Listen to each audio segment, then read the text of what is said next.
Bienvenue dans cette édition du vendredi 19 septembre qui vous est bien sûr présentée par Laure Girard. On commence avec les 24 heures moto, Laure. C'est déjà bien parti pour le SRC Kawasaki qui prend la pole position lors des essais.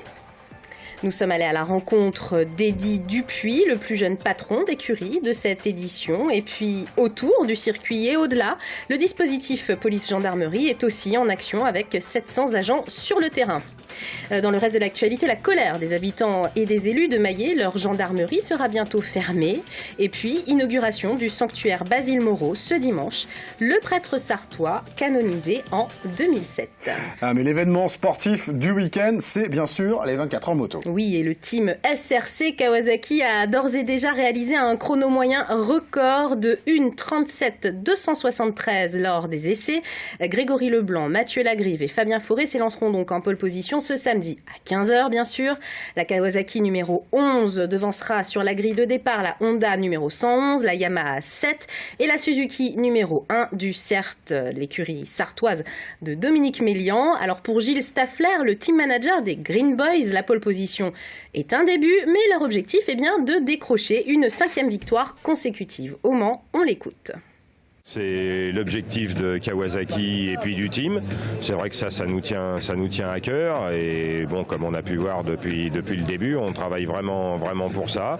Bon, les qualifications c'est une chose, mais bon, ça permet de voir que j'ai un équipage qui est très équilibré, que ce soit aussi bien en pneus de qualification qu'en pneus de course. Donc je suis plutôt satisfait de l'ensemble du travail de mes pilotes et de l'équipe. Et c'est vrai que l'objectif c'est la 5e victoire ici d'affilée. Et c'est 55 équipages qui prendront le départ et parmi eux, celui d'Eddy Dupuis, le plus jeune patron d'écurie de cette édition 2014. Oui, Jean-Christophe a tout juste 20 ans. Il partage la direction d'équipe avec son père. Le portrait de ce jeune talent par Yannick Morfin et Amoun Chamsoudine. Plus jeune pilote des 24 heures moto il y a 2 ans, Eddy Dupuis est cette année le plus jeune responsable de team. C'est le fait de vouloir être autonome avec mon équipe qui me suit depuis le début en fait. Et c'est plus sympa de courir pour sa propre écurie que de courir pour les autres.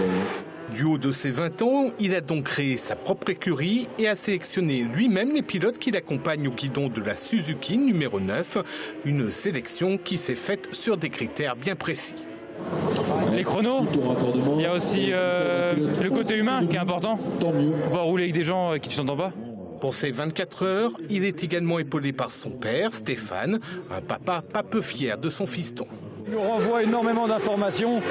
Niveau technique rendu sur la piste, c'est même assez étonnant pour un gamin de 20 ans. C'est vrai qu'il est assez impressionnant là-dessus. Il a énormément progressé sur la dernière année. Quant aux décisions, on est deux à les prendre, 2-3. On va dire, je donne mon opinion et mon point de vue. Après voilà, c'est pas, faut se concerter avant de prendre une décision définitive. Eddy Dupuis prendra le départ de la course samedi à 15h et s'élancera de la 24e ligne en 47e position. Et qui dit 24 heures moto dit bien sûr dispositif de sécurité autour du circuit, Laure. Oui, une attention toute particulière est portée aux conduites à risque, alcool et stupéfiants en ligne de mire. 700 gendarmes et policiers quadrillent la ville et au-delà, comme au péage d'Auvour cet après-midi, Michael Texier.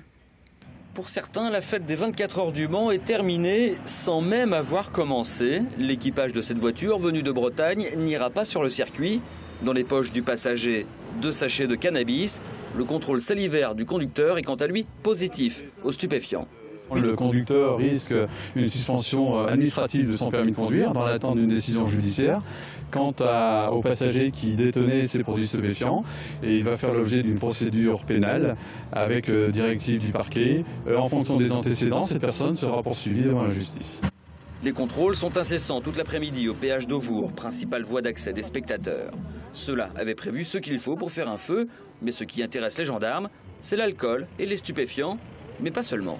En proximité du circuit, on a déjà confisqué beaucoup de pneus usagés qui étaient amenés pour être brûlés. On a confisqué aussi des vieilles motos qui sont amenées pour être là aussi brûlées. On a déjà confisqué beaucoup de ces éléments-là, mais en proximité du circuit. C'est une nécessité parce que c'est par ces dispositifs de sécurité que la sécurité qui s'est installée depuis plusieurs années pendant ces épreuves existe. C'est parce qu'il y a cette vigilance à la fois de prévention mais aussi de répression que les épreuves se passent dans la sécurité du plus grand nombre. Au total, 700 gendarmes et policiers sont déployés sur le territoire pendant les 24 heures du Mans Moto. Et puis que vous preniez la route ou non ce week-end, restez vigilants puisque Météo France annonce encore des orages ce vendredi soir. Le département pourrait même connaître des épisodes de grêle samedi après-midi.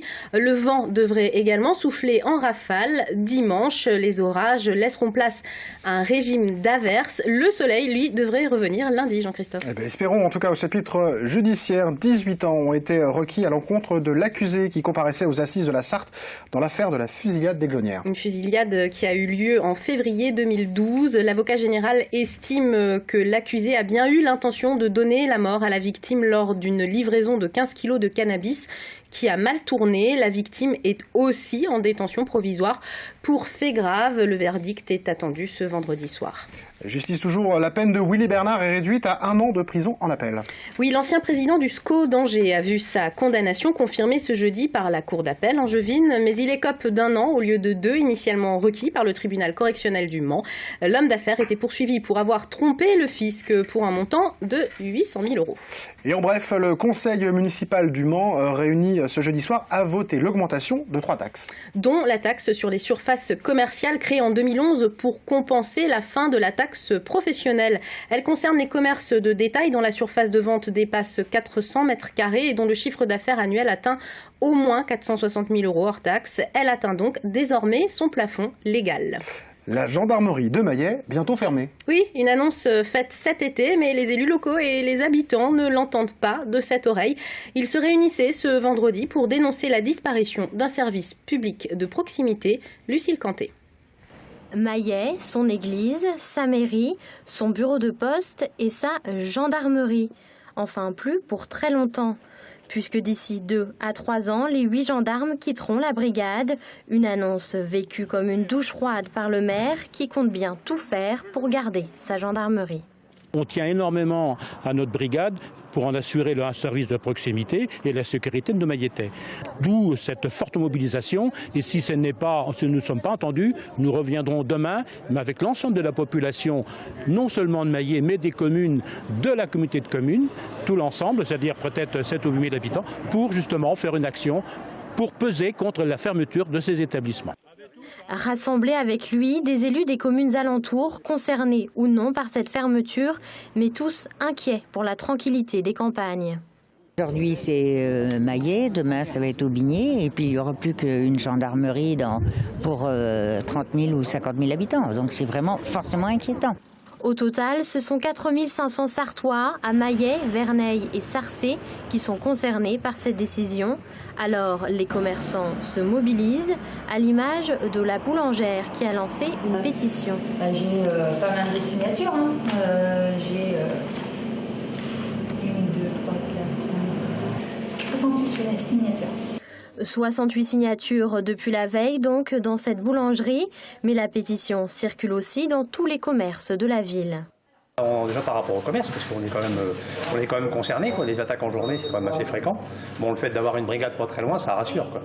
Et chez les habitants, c'est l'incompréhension. Beaucoup s'inquiètent de voir disparaître ce service public. C'est ridicule qu'il n'y ait plus de gendarmerie à Maillet dans un canton. C'est quelque chose qui n'est pas normal. Ça m'ennuierait. Qu'ils partent, quoi. Mais moi, je trouve que c'est pas normal. Parce que c'est bien qu'on conserve ici une gendarmerie, quand même. À terme, c'est la brigade du Lude qui devrait prendre le relais puisqu'une nouvelle caserne doit y être construite. Les gendarmes seront donc à 20 km de Maillet. Et sans transition, le sanctuaire Basile Moreau sera inauguré ce dimanche au Mans. Et ce, 7 ans après la béatification du prêtre sartois, un prêtre connu et très influent de par le monde, grâce au sanctuaire qui lui est dédié aujourd'hui, le diocèse du Mans espère bien en faire également un prophète en son pays. Florent Clavel. Il s'appelle John de Rizzo, un prêtre made in USA en charge de l'église Notre-Dame de Sainte-Croix au Mans. Pas vraiment un hasard quand on connaît l'histoire du bienheureux Basile Moreau, fondateur de la congrégation de Sainte-Croix.